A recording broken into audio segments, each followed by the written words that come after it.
Entonces ya tenemos una primera versión de los racionales. Pero entonces lo primero que nos pareció raro los racionales es que estaba, por ejemplo, 30 sobre 25. Y normalmente uno espera que ese sea 6 quintos, no 30 sobre 25. Entonces, en ese ejemplo podemos ver que los números racionales no están siendo representados siempre en su forma más simple, ¿cierto? ¿Y por qué? Pues porque no estamos calculando el numerador y el denominador más, digamos, no estamos mirando qué común divisor hay para poder quitarlo de ahí. Entonces, claro, uno esperaría que si en lugar de 66 sobre 42 tuviéramos 11 sobre 7. ¿Por qué? Porque 66 dividido 5 da 11, 66 dividido 6 da 11 y 42 dividido 6 da 7. Porque tiene un divisor en común que es el 6, es el divisor común más grande, máximo común divisor. ¿Dónde han oído hablar de máximo común divisor? ¿En algún curso? Matemáticas discretas 1, ¿sí o no? Listo. Entonces, ¿cómo se calcula el máximo común divisor? Ustedes ya saben, ¿cierto? ¿Cómo se calcula el máximo común divisor? ¿El algoritmo de quién? ¿De quién? ¿Ah? De Euclides. Muy bien. El algoritmo de Euclides que para calcular el máximo común divisor. Entonces, tenemos que hallar el máximo común divisor, incorporamos eso en la abstracción y entonces tenemos una alternativa para simplificar la abstracción en la clase. Entonces, miren lo que vamos a hacer. Entonces, vamos a coger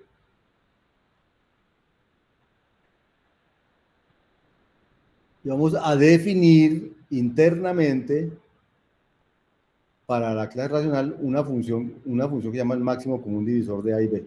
Y este código que hay aquí es el código de Euclides. Vaya, busquen en sus algoritmos de Euclides, de matemáticas discretas, es el algoritmo de Euclides. ¿Cierto? Luego declaran una variable privada, también ahorita hablamos de eso que es privado y que no, m, que es el máximo común divisor de x y y, que son las entradas a racional. Y de ahí en adelante el numerador no se escribe x, sino x sobre m, y el denominador no se escribe y, sino y sobre m. O sea que estamos dividiendo por el máximo común divisor, o sea que a veces lo estamos poniendo en su expresión más simple. Y el resto es igual, del resto funciona igual.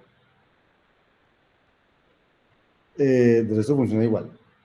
Entonces, notar estas cosas que dicen privado, eso quiere decir que cuando usted define una abstracción de estas, hay miembros que quedan públicos y miembros que quedan privados.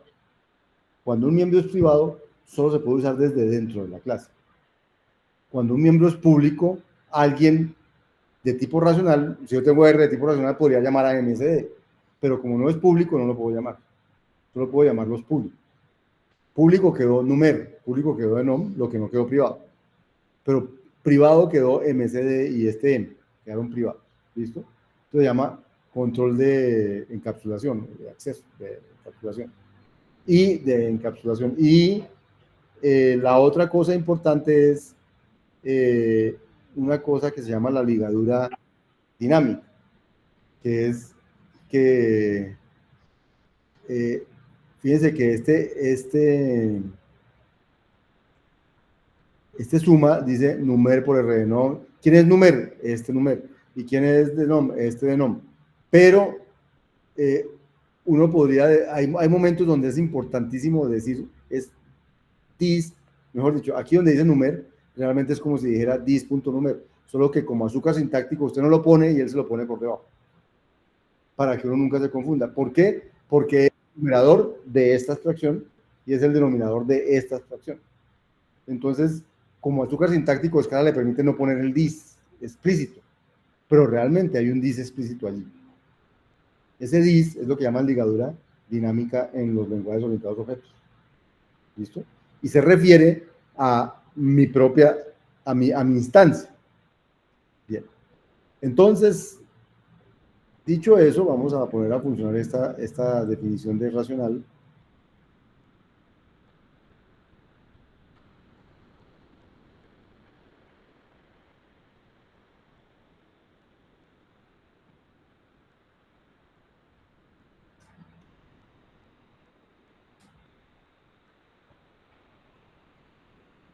¿cierto? Bien. Y entonces vamos a crear un tercio, vamos a crear 5 séptimos, eso está ya en su forma más simple, luego ahí se va a ver un tercio, vamos a crear 5 séptimos,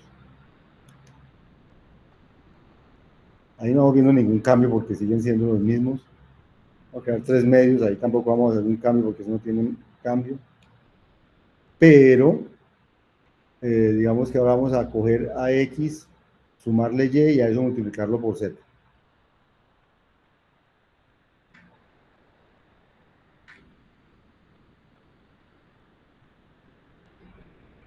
Entonces, en lugar de dar el 66 sobre 42 que daba en los ejemplos, este da 11 séptimos. O sea, ya da en su expresión más simple. Porque él calcula su máximo común divisor y divide por dentro. Sin que el usuario de eso tenga que saber cómo lo hacen, ni esas cosas. Ni si el algoritmo máximo común divisor es el algoritmo de Euclides o cuál. Eso no le importa al que usa esto. Lo que le importa es que ahora ya está en su expresión más simple. ¿Listo? Entonces, lo que dice aquí es cómo logramos eso. Entonces, se definen dos nuevos miembros de la clase racional que se llaman MSD y M y se etiquetan como privados. Esto limita el acceso a estos miembros, o sea, el control de acceso es lo que para eso sirve lo de privado o público. Fíjense que M fue definido como por valor, val M igual a MSD. No fue definido con def, fue definido con val. Eso quiere decir que se calcula una vez, o sea, la primera vez, y de ahí en adelante siempre se usa este. ¿Cierto? Bien, lo hubiera podido definir con def, entonces quiere que cada que lo llaman, vuelve y se calcula. Esa es la diferencia entre def y val, recuerden.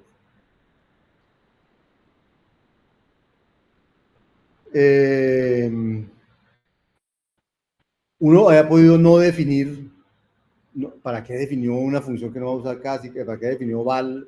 No sé qué. Y decir simplemente numerador es ahora siempre x sobre el máximo común divisor de x y y. Y denominador es y sobre el máximo común divisor de x y y. Y entonces cada vez que llamen a numer, llama máximo común divisor, llama y da. ¿Cierto? Entonces, esto es muy útil si numer y denom son invocadas con poca frecuencia, pero si lo invocan muy seguido, estar calculando y calculando lo que ya había podido tener calculado no vale la pena. Entonces, a mejor un val que un def. ¿Cierto? También podríamos hacer que numer y denom también podríamos hacer que numer y denom sean valores y no funciones. O sea, en lugar de decir def numer, poner val numer. En lugar de decir def denom, poner val denom. E igual funciona bien. Solamente y quedan calculados de una vez. No se calculan cada que se usa. Entonces, útil si numer y denom son invocadas con mucha frecuencia. Entonces, son invocadas con mucha frecuencia, realmente hacen la diferencia. Si no, no hacen la diferencia ni lo uno ni lo otro. ¿Y qué más decía aquí? La abstracción de datos, o sea, separar la implementación del comportamiento es una piedra angular de la ingeniería de software. Y ustedes, de hecho, lo usan, bueno, lo van a empezar a usar cuando empiecen a ver desarrollo, ya están viendo desarrollo de software, todavía no. Cuando empiecen a ver todas las cosas, van a ver que van a empezar a usar librerías, bueno, todavía ya empiezan a usar librerías de cosas que ya están hechas para usarlas en sus programas. Entonces, eso quiere, y ustedes usan eso sin saber cómo está hecho por dentro. Entonces ya hicieron interfaces, ¿cierto? Y cosas, ya saben hacer interfaces. Entonces cuando en Java llaman la interfaz, esa, crean el botón X, el botón, usted no sabe cómo funciona eso por dentro, pero crean esas cosas. ¿Sí? Entonces eso es lo que significa la abstracción de datos, separar la implementación del comportamiento. Usted no sabe cómo está hecho eso por debajo, pero lo usa y se comporta como le dijeron. Entonces esos son los racionales con simplificación, ya vieron las diferentes variantes. También vimos lo de ligadura dinámica. Los métodos son funciones que tienen un parámetro implícito, el objeto dueño de los métodos que estamos invocando. Ese es un parámetro que siempre está implícito. Todas esas funciones en los métodos realmente tienen un parámetro adicional, que es el objeto. ¿Sí? Los lenguajes orientados a objetos ofrecen siempre una sintaxis para referirse a ese objeto. Esta se llama this en algunos, en otros se llama self. Esos son los dos nombres más usados, o this o self. Dependiendo del lenguaje de programación, escoge el uno o escoge el otro.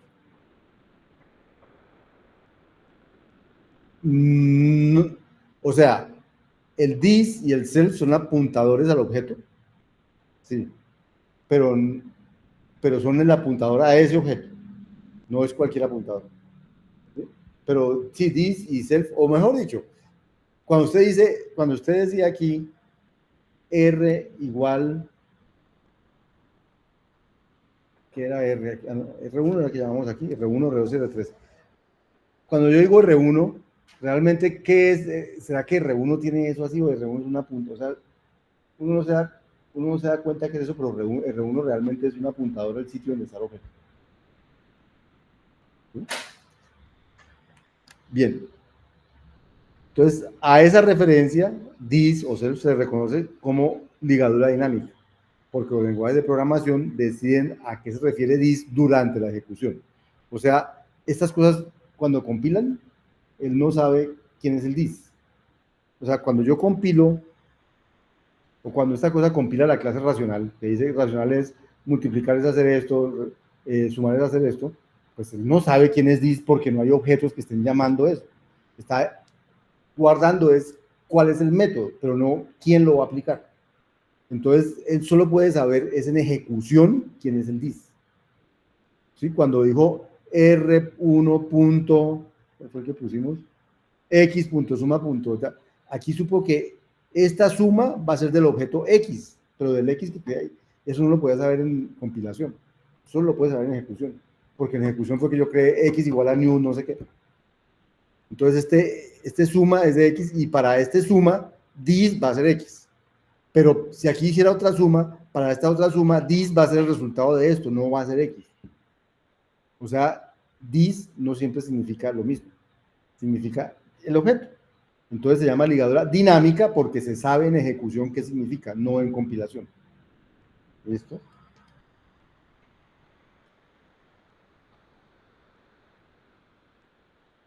Bueno, vamos a parar ahí un segundo, aunque el video no quede tan largo.